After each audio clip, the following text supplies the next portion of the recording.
Good afternoon. This is a recap for Monday, October 26th, and what we completed in class today.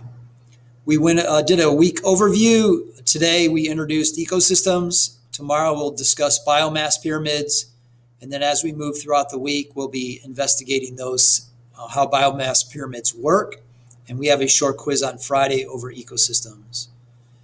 Your homework is to explain where and why carbon is found in ecosystems, and there's a companion document in the classroom folder for this. You do not have to do part 2 in this assignment for today. Part 2 will be done in class tomorrow. So simply complete part 1, which is read the PDF, and in your notebook, answer the question, where is carbon? Why is it there? And possibly get into how is it measured? The document gives you this information.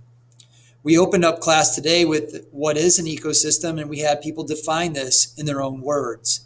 And then we had them explain or provide us with what are some different kinds of ecosystems in Michigan. I'm going to show you the notes that we took in class today, and you can feel free to pause this video so you can jot these notes down.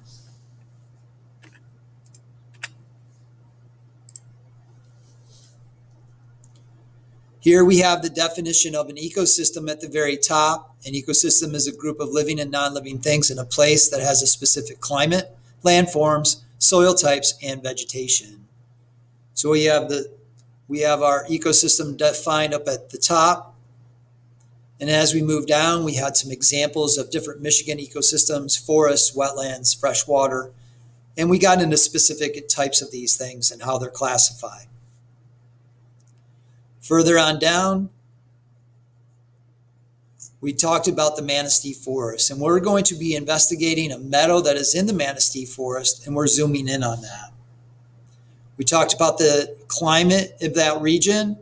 It's a temperate deciduous forest, which means it has all 4 seasons. Summers are typically hot and humid. Winters are cold and snowy. Again, feel free to pause the video to jot these notes down.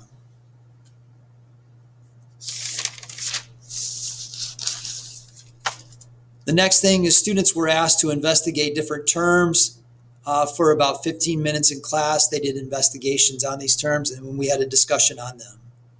We talked about what biotic factors are. Biotic factors are the living things in an ecosystem.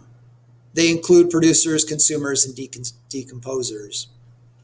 Abiotic factors are the non-living things in an ecosystem. In the Manistee Forest, precipitation is fairly high, and there's plenty of water available.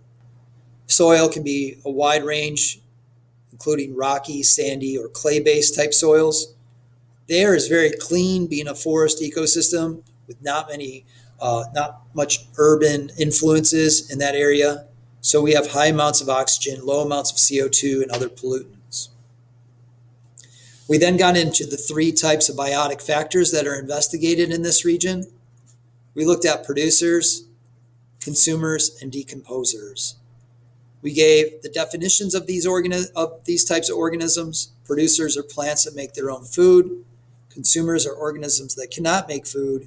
And decomposers are organisms that break down organic material. We then gave specific examples of the different types of these biotic factors. Again, your homework is to read the companion document listed under week 10, day 1, and to define where carbon is and why and how it's measured. Tomorrow we'll get into biomass pyramids and what's going on in the meadow.